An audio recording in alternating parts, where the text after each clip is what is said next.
We're struggling to find her. I need you to do your magic on this one, Julia said. A search starts with questions. How long ago was the body buried? What type of soil or ground cover are you dealing with? Could the body have been moved after it was dumped? Could there have been a watercourse running over the area at any time? Are there wild animals around? All these potential variables will affect how and where the search takes you. I crouched down and scraped the ground with the trowel I always carry with me on my searches, and knew immediately what the problem was. Radar equipment had been used that day, but the soil was fine-grained and sandy, not ideal conditions for ground-penetrating radar. I had years of experience working with this type of equipment, so I knew the limitations in these soil conditions. Radar shows disturbances and anomalies under the surface, but grains of sand evenly redistribute themselves after they've been disturbed by things such as rainfall. Think of how sandcastles on the beach disappear after the tide has come in, leaving no trace. After 4 years underground, all the soil on top of Kate would have evened itself out. We needed to wind back and start from the only concrete thing we knew, which was that Adrian had told the police a specific area in which he said he had buried the body. Before the search operation started, there were 5 pheasant pens in the area. Simple structures of 4 posts with corrugated iron across the top where pheasants could shelter. Adrian admitted he buried his wife in front of one of these. They had all been dismantled by the time I arrived. "Can we put everything back as it was?" I asked Julia. She gladly obliged and ordered everyone off the scene so that me and my colleagues could return the area to how it was when they had arrived and start again, focusing on the location Adrian had identified. Once that had been done, I briefed my team on what they needed to do the following morning, as I had to attend another police operation. Having re-established the scene, I tasked one of the team, Chris, to scan the area with our powerful metal detector. As often, bodies are buried in shallow graves with jewellery still on them. Within a few minutes, the detector issued a high-pitched squawk.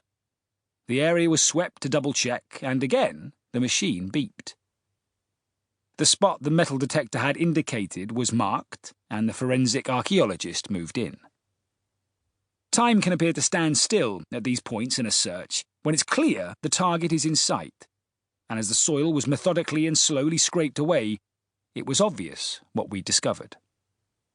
Exposed human fingers jutted from the shallow hole in the earth. They were stark, almost obscene against the surrounding woodland floor, set into a claw, decomposed, with bone and tendons showing through discoloured flesh. A hush fell over the scene. The only noise was the soft scraping of the archaeologist's trowel as they continued to reveal more of the body. Something sparkled in the light. As more soil was brushed away, Kate's wrist was revealed. There was still a watch on it. Chapter 1. It is the late 1960s, and a Halloween night in a field in Surrey, by the side of a quiet road which will one day be the M25. A waxy moon sheds an eerie glow over the grass.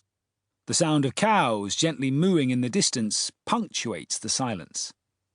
At the side of the road in Gatton Bottom, near Merstham, a group of adults stand around a deep hole, looking down. Carbide lamps are placed around the rim, illuminating the first few feet of the square shaft dug through the rock.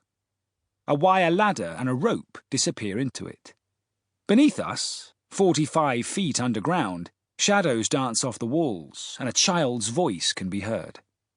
It belongs to a 9-year-old, whose slight frame is now edging, inch by inch, down into what, for all intents and purposes, is a compacted earth tomb.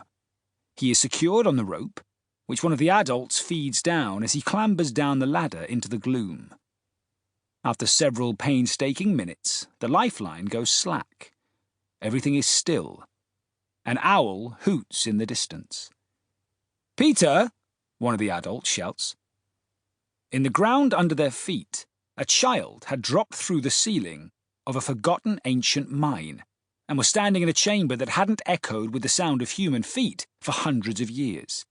His heart was beating with excitement, adrenaline surging, as he shone his headlamp over tunnel walls carved out by...